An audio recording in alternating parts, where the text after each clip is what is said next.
What's going on, everyone? Kyle here with Tom. This is the You Know I Got Soul and Soul in Stereo podcast. We are back for a Christmas edition of the podcast. A couple of days away from Christmas, we figured we might as well give you one more before the holidays are over. What's going on, Tom? What's up, Kyle? And I heard Ed couldn't make this podcast because of the family reunion that Chris Brown is attending with him. Is that true?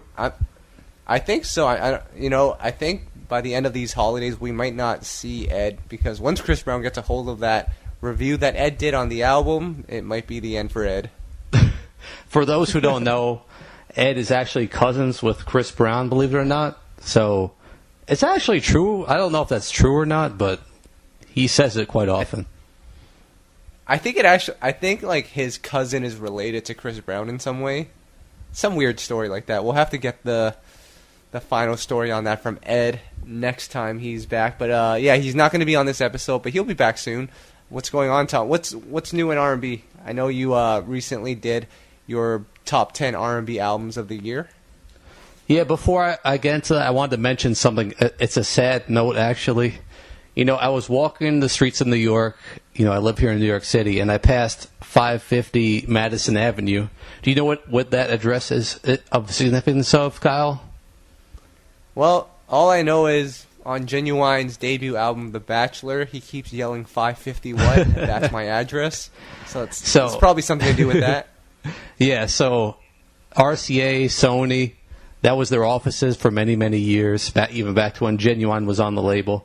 And it's no longer. They've moved recently out of those offices, I think about a year ago. But, man, that's a historic building here in New York, and they're turning it actually into apartments, believe it or not. But it's sad to walk by and see all the history that went on in that building. So no more 550 watt for Genuine. Damn. Do we know where RCA moves to?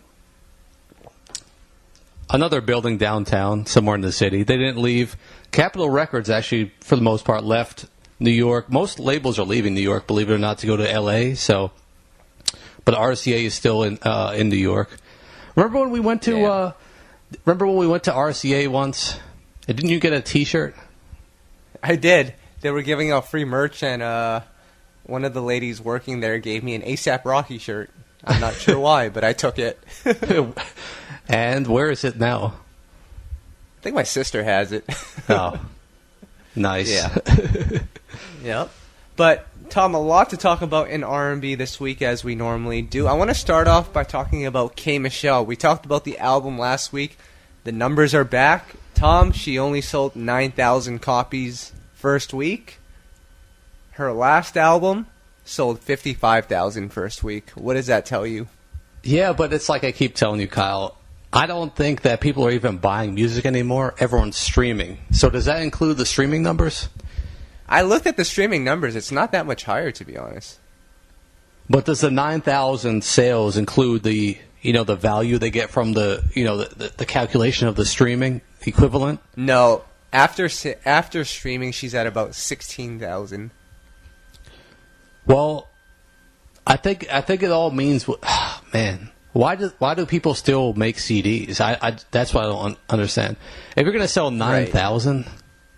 I mean, I don't know. It seems like the cost of making CDs and placing them in Walmarts and Best Buys, and there's not even many stores left who actually will sell a CD. So, man, I just want to know really how many people actually heard the album. Is it at least, do you think, in the hundreds of thousands?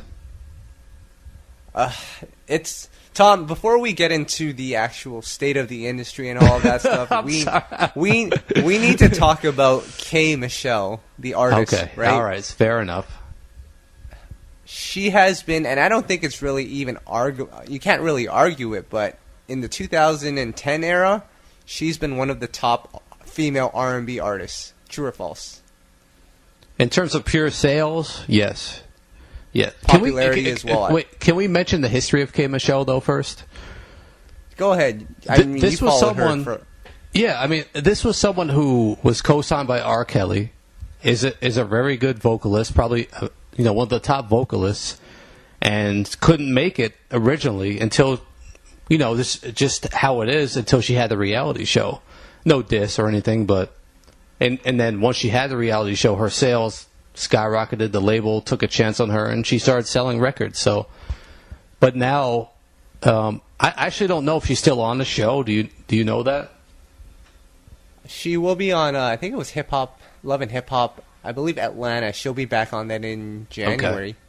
So okay. I think we will see a increase in her sales once she gets some TV exposure, and not to discredit her because she's done it better than anybody in terms of R&B and making a name and bringing exposure to her music through reality TV. I don't think anyone's really been able to do it on her level, but I mean I'm super concerned about these 9,000 copies that she sold because, Tom, like I said, she is one of the biggest female artists that we've had in recent years. Commercially, in terms of singles, she hasn't really done, what maybe a Keisha Cole or Mary J. Blige would have done, but she's been able to capture an audience, which is pretty much impossible to do these days. But, I mean, I got to call her out on it because in terms of the promo for this album, there was pretty much none from her. And I know she had a lot of disputes with her label, but I mean, from watching some of the interviews she's done throughout the last couple of years, it seems like she's burned a lot of bridges, and it's unfortunate because, as you know, Tom, as an R&B artist, you need as much promotion as exposure as possible, and I know she was out dissing Angela Yee from the Breakfast Club, and I think she's banned from like iHeartRadio stations now, so that can't be good. Well, let me ask you this: Did her song make any noise on urban radio this time around? Not urban. Urban AC, it's slowly climbing, but a lot of that it has to do with how much the label is going to push it. Yeah. Right. Because to me, to me that's actually interesting. Because if you remember when VSOP was like a top song at urban radio, and there was very few artists who had been breaking through at urban, which is the hip hop format. Yep. And I thought that was monumental. But now if you look at where she's at, if she can't break through at urban, is it the label who doesn't believe in her anymore? I mean, you mentioned some tension. She wanted to kind of go in a more of a country direction, was it? Yep. So, well, I mean, like you said, VSOP, I think that was the only single of hers that really translated into radio success. She's never really been a radio-driven artist, which again is interesting because someone like a Keisha Cole, just a decade before that, she had numerous hits on radio. So I'm interested to see, and I know we're quickly switching gears here, but I'm interested to see, and Tom, maybe you could kind of shed some light on it. I'm interested to see what K. Michelle's career is going to look like 10 years from now when she's established the foundation, when she's put out a couple of albums, songs that people know. In 10 years, will she be able to tour off these songs? And, because Keisha Cole can still do it. Well, it's actually an interesting dynamic, to look at. Were people just buying into her because she was a TV star, a celebrity? Because that's, these days, a lot of it is about that image, investing yourself into an artist because you like them as a person. It's not always about the music, but I'd be interested to see if that's going to translate long-term for K. Michelle. And from the looks of things, it might not. I don't know, because she hasn't had, like you said, those hits at radio. And that longevity, I don't know if it's going to translate into longevity. So, man, and I hate to say it, a lot of her career and success has been based around controversy and drama.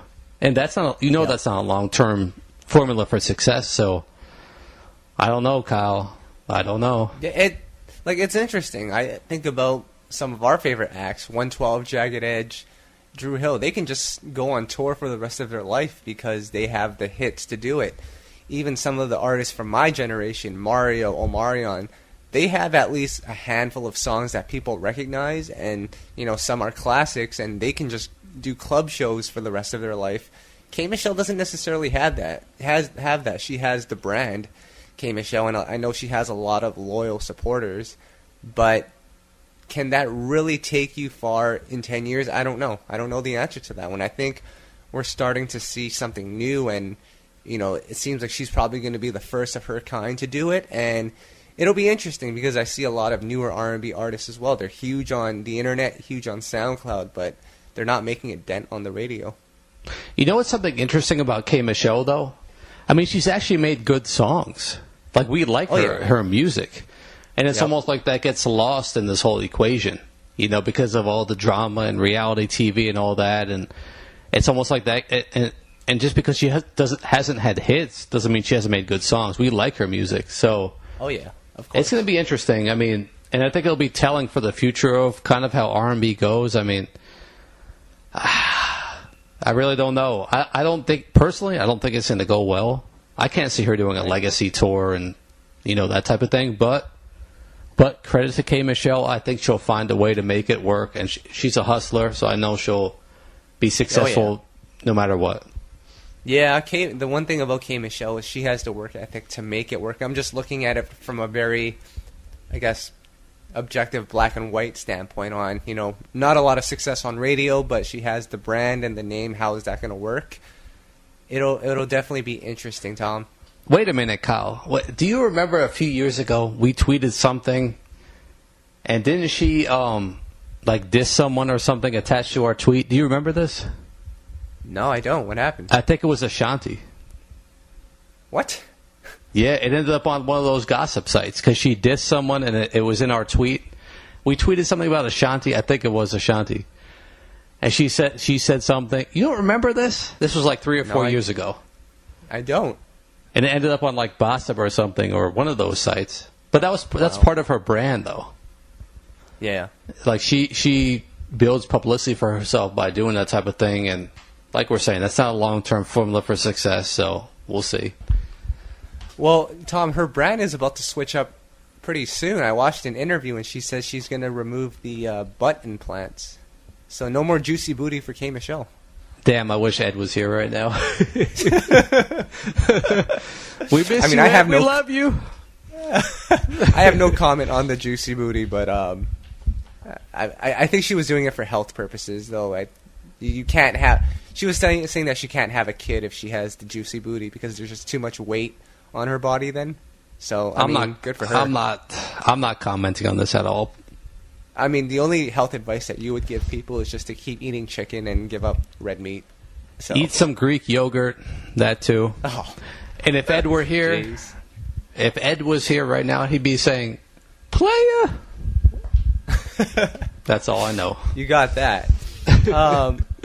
Let's switch gears a little bit and talk about Chris Brown. Tom, Christmas is actually Chris Brown-miss because, listen, he dropped Heartbreak on a Full Moon. It was 45 songs.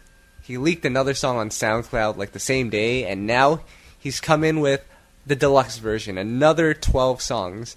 That brings us to 57 songs in total. 58 if you include the leak song.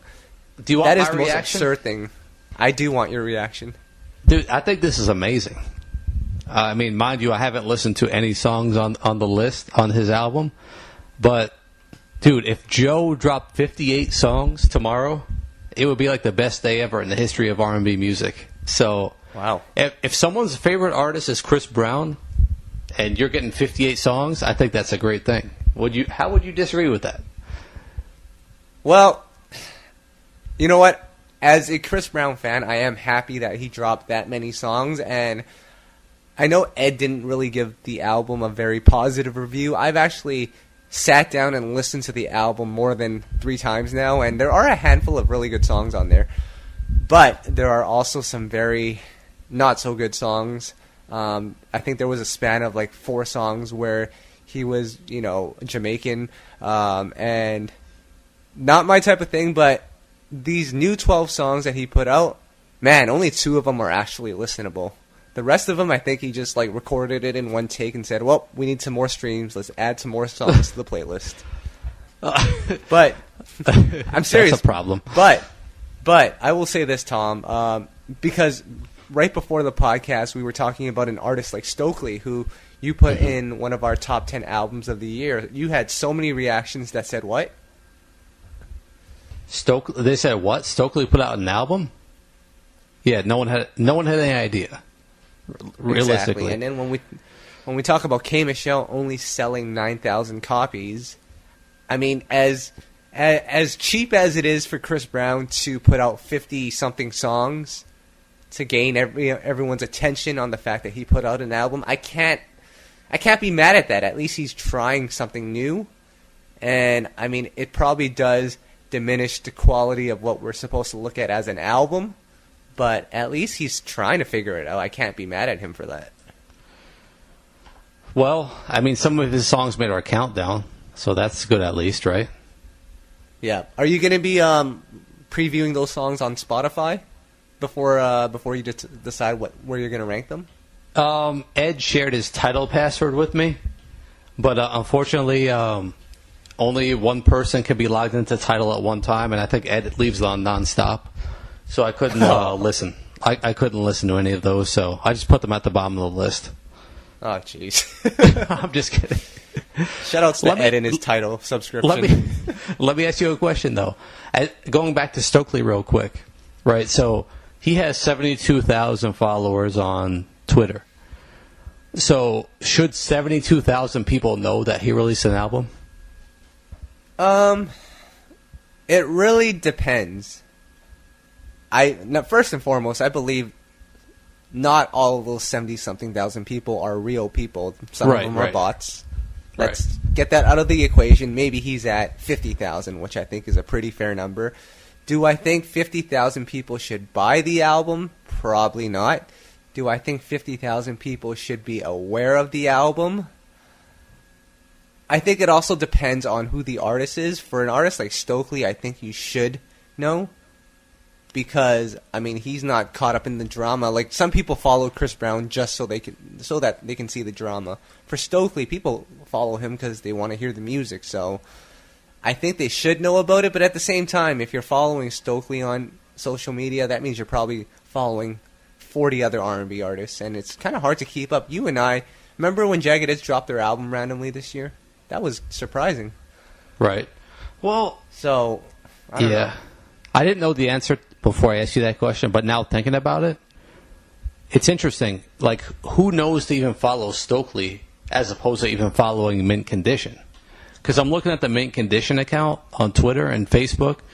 They don't really tweet about the album that Stokely put out. Right. So you might not know to even follow Stokely's account if you're an actual big fan of his music. So, and obviously they didn't have a big budget to release the album, so it all makes sense. I mean, you know, it's unfortunate because this music deserves to be heard. We thought it was one of the best albums in R&B this year, obviously. So, but man, this is R&B in 2017, man. What are you gonna do? Right. I have an idea, and I'd love for you to give me your feedback on it. We actually talked about it a little bit earlier today when it came to the Neptunes. What if, and I'm not sure if these artists even have that type of material left over from those times, but what if someone like Donnell Jones all of a sudden released like 10 songs from what he recorded back in 1998 that never came out? You're preaching to the choir. I've always thought that, you know, because we always talk about how artists kind of, their music isn't as good as their debut, right? It kind of falls off. I always thought artists should record like 100 songs, like in the beginning before they're signed, you know, on the way up, and then like release it over the years.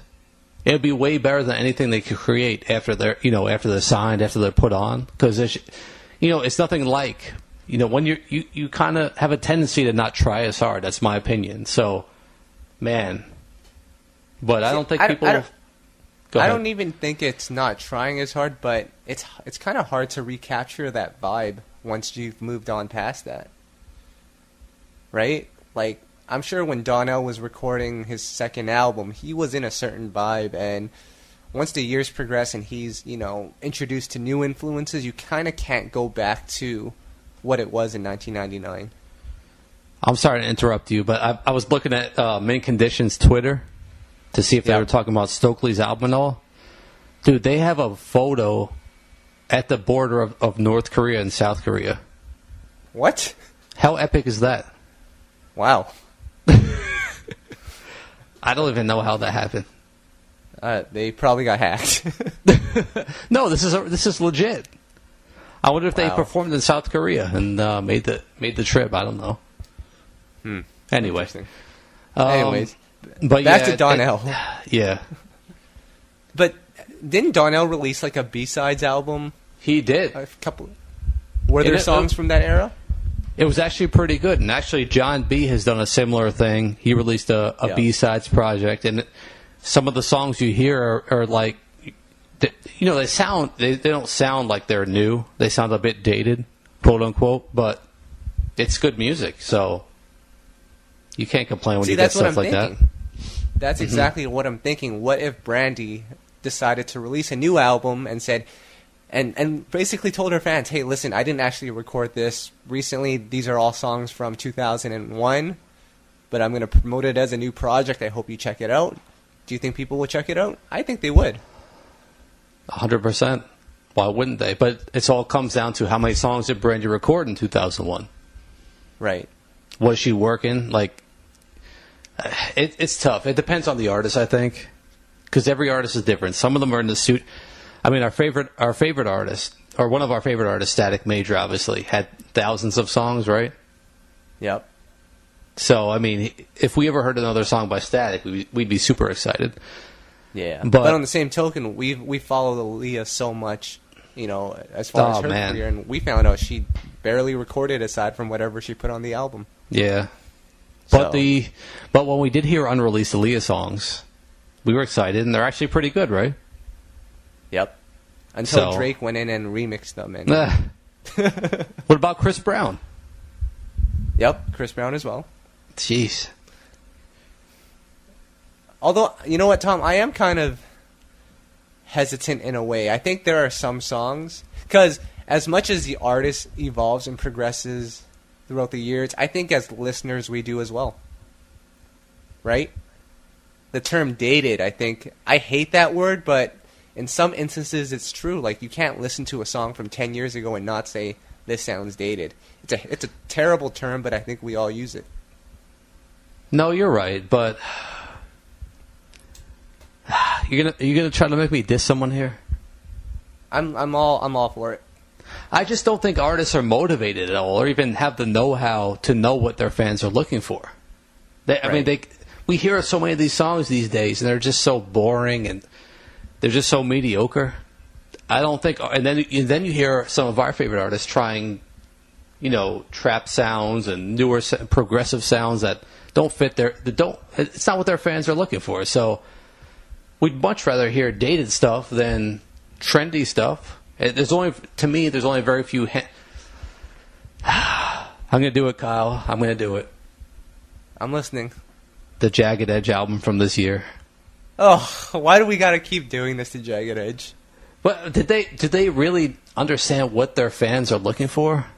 I mean, the J.E. Heartbreak 2 album was pretty good. They reconnected with their original producers. But man, when I heard this album, yeah, and my wife was in the room and she told me to turn it off because it was so bad. I mean, jeez. No offense, we love Jagged Edge. Jagged Edge, we love you. But damn, that album. You know what? To anybody that's listening right now to the podcast, I'd be curious to hear your thoughts on this discussion on whether artists, if they are able to, with the material that they've had left over, or if they're able to release songs from, 10 years ago and present it as a new album, would you guys be happy or sad about it? This is actually something I want to go home and think about too, because remember when Tank dropped Sex, Love, and Pain 2 last year? And what people don't know is that he was actually working on an album with that same title, and it was supposed to be the follow-up to Sex, Pain, and Love, the original, and that was supposed to come out before the Now or Never album, right? Or it eventually turned into the Now or Never album. Yeah. So what if last year he just gathered all those songs, and I know a lot of them have leaked, so if you want to go check those out, you should, but if he had just taken those songs and presented us with that album, I don't know. These are questions that I think we need to look and discuss. Well, we talked about it earlier. We're both Neptunes fans, and we heard a song a few years ago by an artist, Latrell, who was signed to the Neptunes and Pharrell, and one of her songs leaked recently in the past few years that was from, what year would you say, like 99 or around 99. Then, 2000? And honestly, it was one of the best songs I've heard in years. It was a classic Neptune sound, and maybe we're just living in the past, but to me, like a lot of the music my favorite artists from the 90s are making isn't as inspiring as it was when they made it back then. So to me, I'd love to hear that type of music.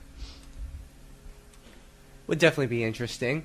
I want to talk about some other stuff right now, if we can. Jennifer Hudson dropped a new song. It's a piano ballad called Slow Burden. Did you get a chance to listen to it, Tom? I haven't had a chance to hear it. I know we have it on the site, but Jennifer Hudson, believe it or not, I mean, we kind of underrate her. I think she's actually one of the top vocalists we have, though, in R&B. Yep, and my apologies. The song is actually called Burden Down. I don't have my glasses on right now, so I don't know what happened there. But the song is called Burden Down. It is a piano ballad. Obviously, Jennifer Hudson, one of the best vocalists in R&B. She comes from American Idol. I don't know if you were trying to get me down that route to talk about Ed Sheeran, but we're not going there right now. We got to wait for Ed for this one. We're not going that route, but I'd be interested, Tom, to hear your take on Jennifer Hudson's career. I know we're going to be... you know what? Let's do it right now just because I don't know how to get out of this, but we were going to talk about possibly putting Jennifer Hudson in the R&B Hall of Fame. Can we talk about that right now? I know we're kind of breaking off the pattern of segments, but I just want to talk about this. Is Jennifer Hudson, I think, one of the most recognizable names in R&B today, who has put out numerous albums. She had a huge role in Dreamgirl, and I mean, she's like performed at the White House and everything. Do you think she should be in the Hall of Fame? Well, I guess we should kind of touch on her history because she became a celebrity, obviously, from American Idol. Yeah. Did she win the thing? No, Fantasia won that one. Oh, really? Oh, wow. Yep.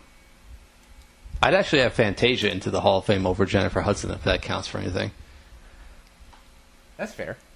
That's a separate discussion for a separate time, but Jennifer Hudson, I feel like, was a celebrity off the start due to her appearance on the show. I mean, I wouldn't call any of her albums classic, though.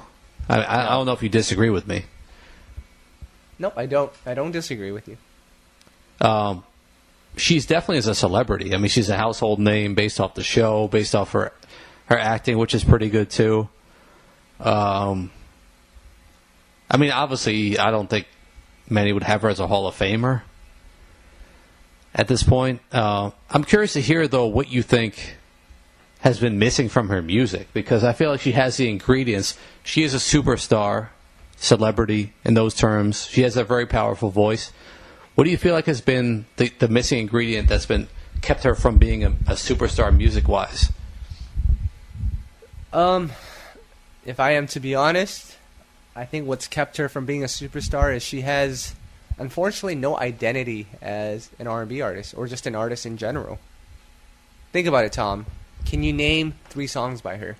Spotlight is one of course. That's her big single, and I think that's the one record everyone knows. But if you walked and asked a general R&B fan, name 3 Jennifer Hudson records, do you think they could do it? No, I don't think so. Which is crazy because she's had 3 albums, and 2 have gone gold. And you know what? In terms of going on tour just for her songs and her hits, she's another one. I don't think she could do it.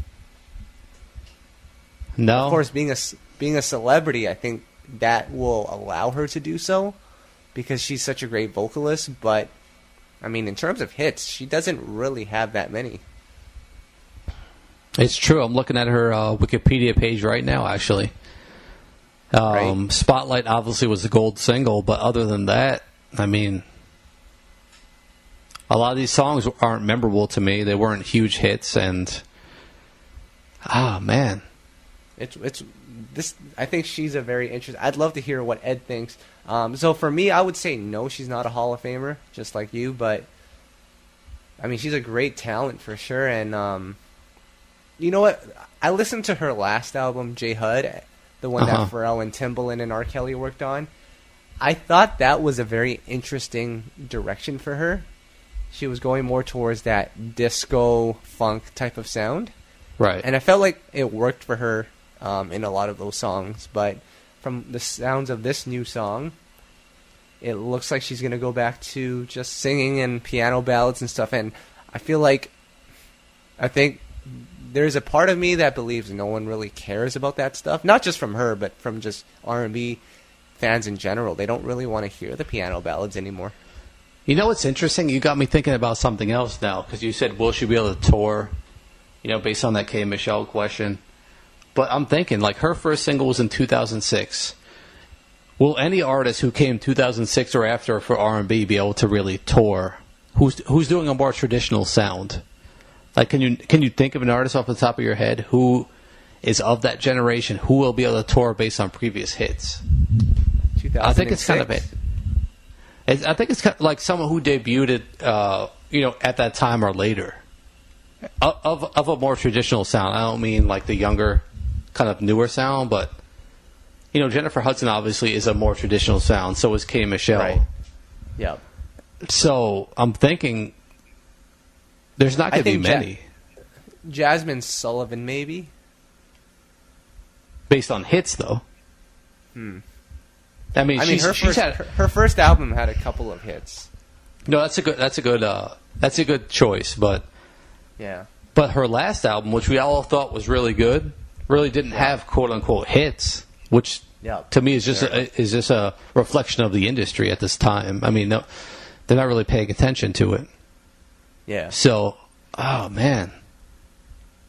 But that might be another topic for another day. But I feel like that's almost a reflection of where we've come to in terms of this traditional R&B sound. No, you're absolutely right on that. I'm going through my list right now. It's tough. Well, what year was Neo's debut? I mean, I'm sure he'll be able to. Neo was tour. around 2005, 2006. He'd be fine. Yeah, he'll be fine. Yeah. Yeah, 2006 was his debut, but other than that, I'm thinking who came out after that with that more traditional sound? Because obviously some of the younger R&B artists are going to be fine. Yeah, like Trey and Chris Brown, those guys are fine. Here's a name for you. But Trey actually was what year his debut? 2005, I think. So you got to count him kind of towards that, but he'll be fine. So there's a positive. Here's a name for you then. Carrie Hilson. She has a handful of memorable songs because she did come out of the gate with some big singles, but I mean she hasn't really done anything in like 10 years now. Yeah. Isn't she blackballed from the industry? I think she is actually. Something must be going on because people have been asking for her music, including us. I'd like to hear some new music. But it's been how long? It's been, 7 years? 7, 8 years, yeah. Does she even do shows? No. So, I mean, something... It's unfortunate, honestly, because it's almost like a waste of talent. Damn. Well, maybe 2018 is the year. Well, Tom, I want to quickly touch on something here, and I don't even know if I'm allowed to talk about it. Well, actually, first and foremost, I guess Jennifer Hudson will not be in the Hall of Fame unless Ed inducts her, which I don't think he will, but stranger things have happened on this Hall of Fame. Yes. Now, when we talk about artists... Hold on. Did Monica get into this Hall of Fame? She did not. I'm sorry. However, Tom, I think Chanté Moore might have a chance. Oh, no. Listen, Chanté Moore released not one but 2 albums this year. That is unheard of for an independent R&B artist. Isn't it? Yes, it is. Music videos that look pretty high quality and songs that actually sound like they're well mastered and mixed. Tom, I did a little bit of Google research. It looks like Chanté Moore is in some trouble because the money that she used to fund the album was illegal money. It was what? It was bad money. Oh, wow. It's that dirty money? It's that dirty money, yep. Let me just quickly... Did you get a chance to read what happened? You sent me the article, and I still don't quite understand what's going on, to be honest. Apparently it was like fraud and... So how did she like end up with the money, though? Like, how did the money end up in her hands? I don't... Listen, I'm just reading whatever they put on the internet, so it may or may not be true, but something is fishy if you can put out 2 albums in 1 year as an independent artist, unless you're Music Soul Child. Shout out to E1 Entertainment. Yep, they have that money. Yep. If Ed was here, he'd tell us that he actually liked the album, Rise of the Phoenix, which it actually wasn't a bad album. It's just unfortunate. I mean, for R&B fans, it's good that she got to, put out these albums. It's been some time since her last one, but you hate to hear stories like this. It should be an easier process to put out an album than having to basically steal, Yep. Okay, I'm reading the article now. I'm going to read it word for word. Maybe we can get some more information on it. It said, the guys who were ripped off claimed their money was used to open a hair bar in Georgia, buy a house, and support Moore's career. In their lawsuit, the 2 men claim the defendants used some of their money to buy Moore's plane tickets for her musical tour, lavish her with gifts, fund the production of and marketing campaign for her 7th album, The Rise of the Phoenix, and even to pay off her significant personal debt. I wish I had that kind of money to do all that things for me. Interesting. I don't even know what to say at this point. I mean... Yeah, I'd hate to make judgment on something I don't know about, and clearly I don't know anything about this, so we will have to get the information from Detective Ed, who's probably read up on this like a million times already. I'll just say it's sad that it's gotten to the point where you need to basically rip someone off in order to put out an album in 2017 in R&B music. It's just, man, we've come this far. Allegedly ripped off someone. We're not going to put any okay, you're right. accusations out there. However, Tom, let's talk about our upcoming songs of the year. I think we're doing 100 songs this year. Yep, once again, 100 songs. It's tradition, 100 songs of the year in R&B. And as I'm looking at this list, a couple of observations here. I want to first off give a congrats to Music Soul Child, surprise, surprise, who has like 6 additions to the list. It's interesting. Ed even chose some songs for this list that I didn't even think to choose. So, yeah, Music Soul Child will have a big presence on this list. I think Kevin Ross is another one that had a lot of mentions on the list. Kevin Ross actually had my number 1 song this year. Wow. Can I say it? Am I able to say it on here? So, yep. Don't Go was actually my number 1 by Kevin Ross. I told him when I saw him at his listening party earlier this year, it was a great song. I don't know if it was us that had an impact, but a couple weeks after that, he released it as a single. That did happen, right?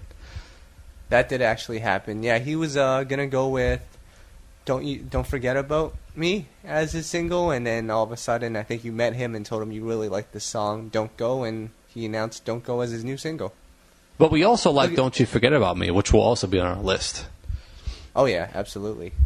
So didn't go wrong either way for Kevin Ross, but a couple of new artists actually ended up on our list. I think this year more than ever, we're starting to see new artists who might not be doing that traditional R&B. It might just be the fact that we're starting to accept the evolution of R&B a little more.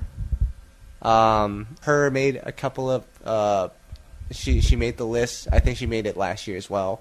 Ella May, who signed to DJ Mustard, I believe, made the list, and you were going nuts over that song like just 3 hours ago. And it'll be, it's going to be a fun list, Tom. What are some of your favorite songs of the year? Well, I listen to the Her songs because you guys know I kind of stay away from this newer generation. But the songs you sent me from her that you put on this list actually weren't that bad. I mean, compared to her first EP. I mean, I actually heard her singing, and that's what I wanted to hear from the start because we know Gabby Wilson's a pretty good singer. And so I thought they were actually pretty good. So I rated those actually pretty highly. But the interesting thing, the thing I thought was most interesting is we all heard LaToya Luckett's album earlier this year. Yep. And a song all three of us picked as a top 50 song this year was Gray, featuring Ludacris. She didn't pick it as a single. Now, we all thought it was a very good song this year. Is that a missed opportunity? Absolutely, but you know what? I don't think LaToya is even thinking about the album anymore. Oh, come on. I'm dead serious. Come on. All right. If I go on her Instagram right now, will she even make one mention of the album? And it shouldn't be that way. It shouldn't be that way. I don't know. All right, back to the list. I'm going to name a couple of the songs I had in my top 10, though, just for the sake of it. This isn't the official top 10. This is just some of the songs I personally had. We all like this song, the Daily song, Until the Pain Is Gone with Jill Scott. That was a really good song, right? Yep. We all three of us had the Marsha Ambrosius song, Love Ya, which was another good one, although she didn't have an album this year. We all liked that one. I liked Level by Stokely. We talked about him earlier. Glenn Lewis and Jazzy Jeff, and they were part of that playlist project. I liked the song Faceless. Mary J., she had the song You and Me, Love Lesson. And then another song. I really liked three songs by LaToya. Were in my top 25. But In the Name made my top 10, believe it or not. As well as the song My Love. And you didn't really like those as much as me, I don't think, but she had some good songs on that album. Yeah, she definitely had some good songs. I just think the album in total, and there's a fan out there who keeps dissing LaToya's album. I think his name is Mr. Elliott on Twitter. Oh, man. He keeps going in on LaToya and saying, tell her to stop using auto-tune. I'm like, damn, calm down. But, she had some great songs. I need you to talk about an artist, Kyle. You ready? What's up? There's this kid, Tone Stith. And he made our top 10 albums of the year. He's going to be all over our countdown. Tell anyone who's listening why they need to pay attention to this kid. You need to pay attention to Tone Stith because... Can I tell you why I'm paying attention to Tone Stith?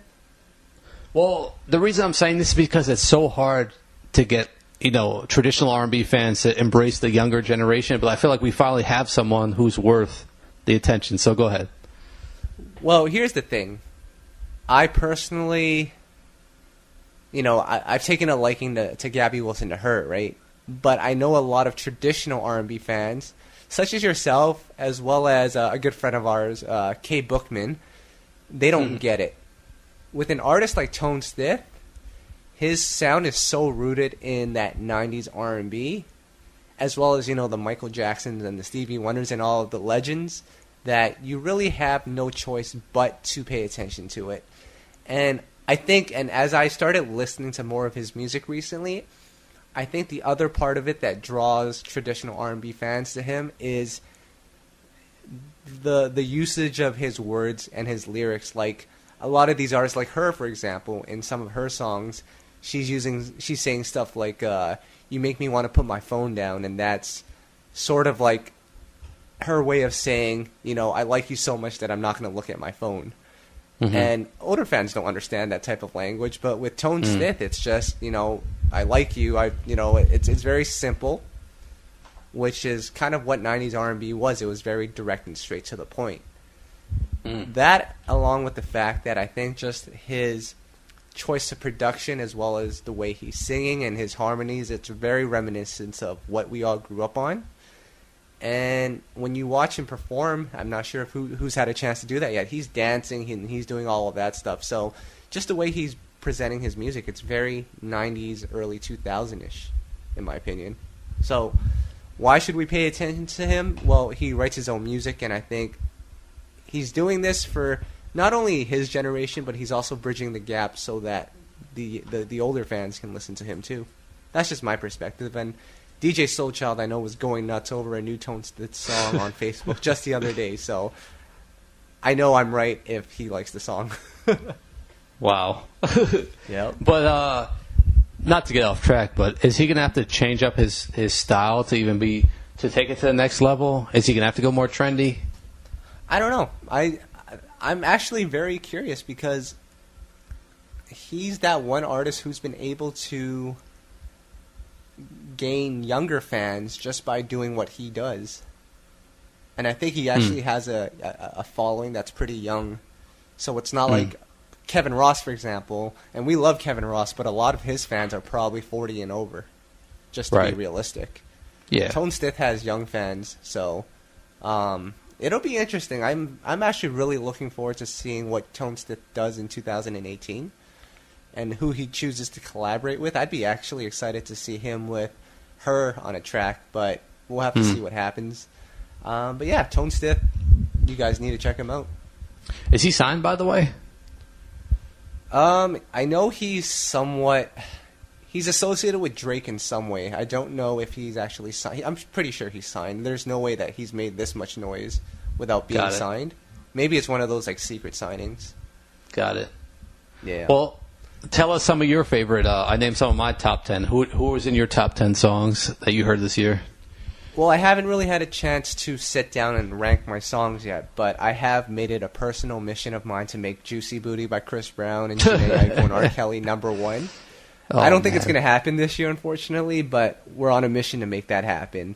A couple of songs that I want to bring up, I don't know if they're going to be in my top 10, but I did really like these songs. Elijah Blake put out a great song called Occupied. Right. Mm-hmm. Obviously, Kevin Ross has had a handful of great songs. Miguel had a great song, Banana Clip. It sort of reminds me of like the continuation of Adorn. What in the heck is a banana clip? I don't know, but it sounds good as hell. So it's okay. One interesting point, and I'm going to just say it now before we all get in trouble when the list is published, none of us put the number one song on Urban AC on our countdown, which is When We by Tank, which actually is charting on Urban now. So, someone's going to be mad at us. But I did put a Tank song on there that I really liked, which was a Good Thing with Tank and Candace Boyd. I thought that was a good song. Mm-hmm. While you're looking at that, just to let you guys know how we put this together. So basically, we all listen to all the albums that came out during the year. Then we make our own individual top 50 lists.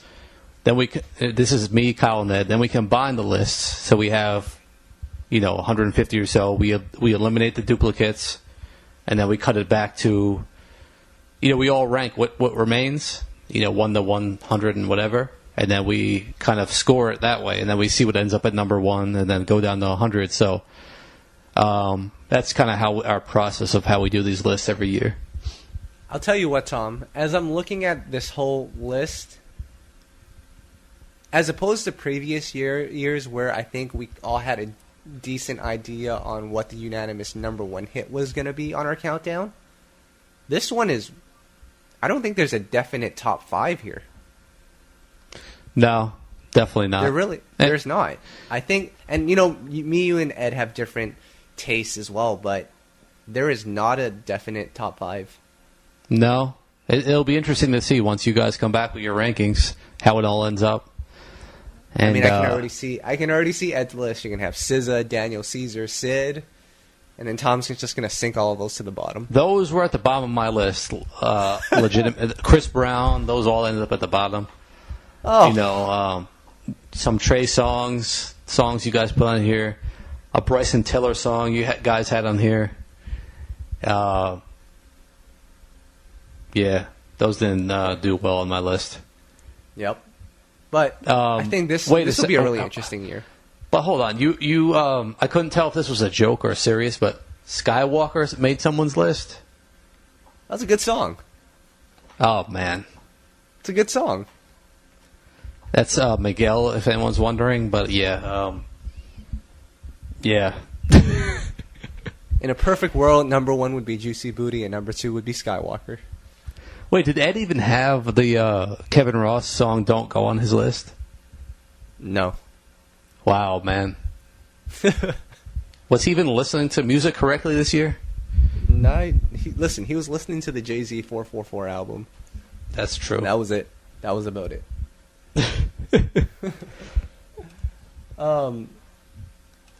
Like I said, Tom, we don't really have, again, the holidays are coming up. So we don't really have too much to talk about. I know music's been pretty slow this year, and all Tom's listening to these days is that Mariah Carey song. Which, Tom, that song hit number 10 on Billboard's 100. The song came out in like 19... That song came out in the 90s. That's pretty sad, though. Man. It is? Well, it just goes to show you that no one's even listening to newer music these days. That so many good songs that come out that don't get up to that high in the charts. All they care about is, the kind of nostalgic songs. I mean, I don't even know what to say. Look at the R&B charts on iTunes, man. Are you hearing that song all over New York, though? Oh, of course. That's a thing? Every time you go in the store. I like the song, actually. It's a good song. It is a good song. But speaking of the holidays, though, can we talk about food? We can definitely talk about food, but let me just make a quick note about Mariah in terms of her accomplishments. So, All I Want for Christmas is top 10 on the Billboard 100. She's one of very few artists who have had a top 10 record in the 90s, 2000s, and now to 2010s. It'll be interesting to see next year, because it seems like this song just keeps getting bigger and bigger. Maybe she'll get hit number 1 next year with this song, and it'll be another number 1 record for her. So that's that. And then the second part of that is, Tom, Mariah will be performing again on New Year's Eve. Do you expect another fiasco to happen? Well, I'm expecting a redemption. I mean, I appreciate that she wants to come back and do a good job, but what if it's lip syncing? Is that possible? Not only is it possible, it's very likely, Tom. Oh, come on. That would be really bad, I'd say. That's almost like you're giving up. That was pretty much what it was last year. Oh, man. That's okay. Yeah, we can definitely talk about food. What did you want to talk about? All right, hold on. I have a couple things. Number one, have you ever heard of Little Debbie's Christmas tree cakes? I have not. Have you ever heard of Little Debbie's zebra cakes? No. Oh, my goodness. It's like the most delicious holiday treat you could ever find. Are you in front of a computer? I am. Google this right now. Little Debbie's Christmas tree cakes. It's like this cake with like vanilla icing in the middle, and it's like frosted like a Christmas tree. Oh, man. I'll eat the whole box in one sitting. Oh, does it come straight from the box? Yeah, it's in a box. Wow. What is your favorite Christmas treat? Well, Tom. What are you, sitting over there eating candy canes? Actually, no, I'm not. The other day, someone bought me someone first bought me an advent calendar, which was pretty cool, those chocolate calendars. And then I just ate like 10 of them in one day, but... Wow. That's not how it works. I broke the rules, but the other day, I bought a gingerbread house kit, and I'm actually going to be making a gingerbread house pretty soon. But the problem with that is, after you make it, does anyone actually like eating that stuff? It's kind of hard to even eat the thing. It's kind of more about making it than actually eating it, in my opinion. That's my whole point. You spend 3 hours trying to make the thing, and they're like, all right, let's destroy this and eat it. And you're just like, no. Well, it gets kind of stale, too. It gets stale and hard to even break apart. Yep. So, yeah, I'll pass on that. But I will... Yeah. Ed always makes fun of me. He says I'm in the eggnog, but I do enjoy a nice glass of light eggnog. Not gonna lie, it's definitely not my thing. So, man. Do you spike your eggnog? I'm not really a fan of rum, which is usually what people put in there. So, yeah, I kind of take it but light though. It's kind of watery, honestly, but yeah. That reminds me. Well, actually, the other day, someone gave me some chocolate, and I think it had like rum inside, but they didn't tell me. That was some of the most awful candy I've ever tasted in my life. Wow. But yeah. I bet if Mrs. Superwife or Lachelle Wallace is listening, they've heard of these Christmas tree cakes or Little Debbie zebra cakes, and let me know if you've heard of it, because I can't be the only one out here. Wow. Wait, have you ever heard of Nutter Butter? Yeah, you introduced me to Nutter Butters when we were at Essence that one year. Oh man, now that's a good treat. Except you don't eat that stuff anymore. Who? You. Me? The only thing I don't eat anymore is red meat. So damn. All right, I think we need to get off the food discussion, and I'm going to say this, Tom. When it comes to Christmas, I want you to make a wish for something R&B related and just something that you want for Christmas just in general. Something you want for Christmas R&B related and something you want in general. Listen. What do you want from R&B? What artists? What the whole genre? Give me something. Can I give the Christmas gift first that I'm expecting from Santa? Yes. I really want a Nintendo Switch. I was hoping they were going to go on sale.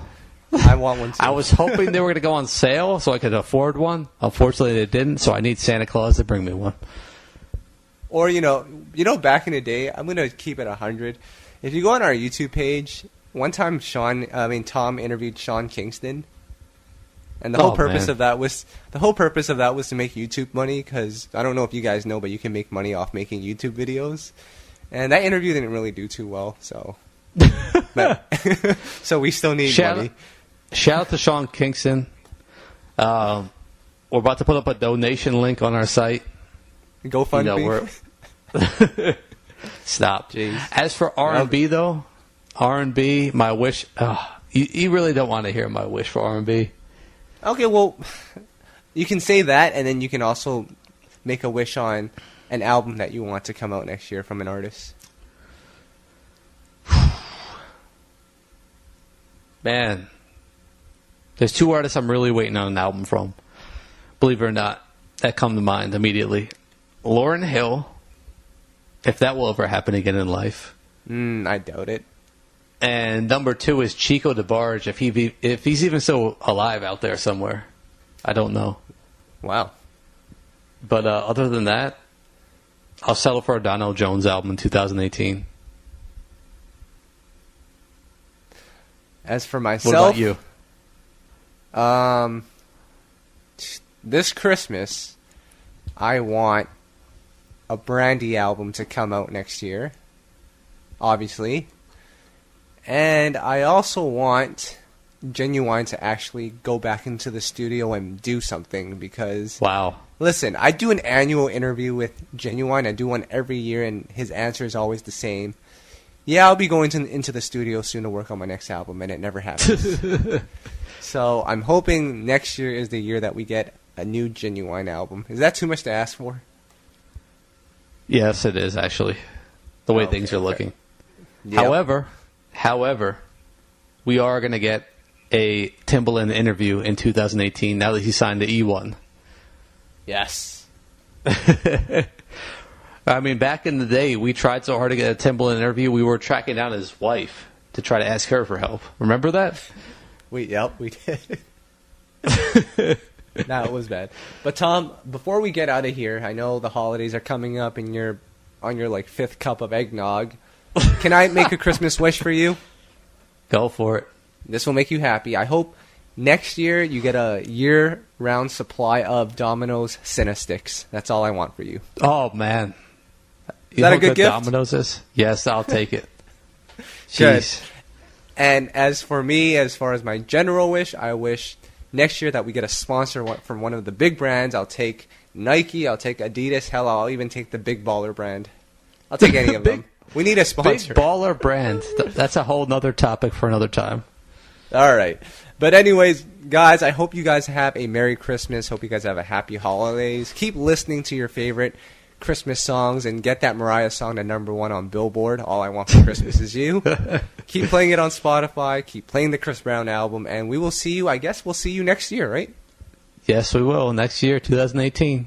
And stay tuned for our top 100 R&B songs of the year. That will be published very, very soon. Once Ed is done fighting with Randy Savage in the ring, we'll be good. All right. All right, I'm out. Peace.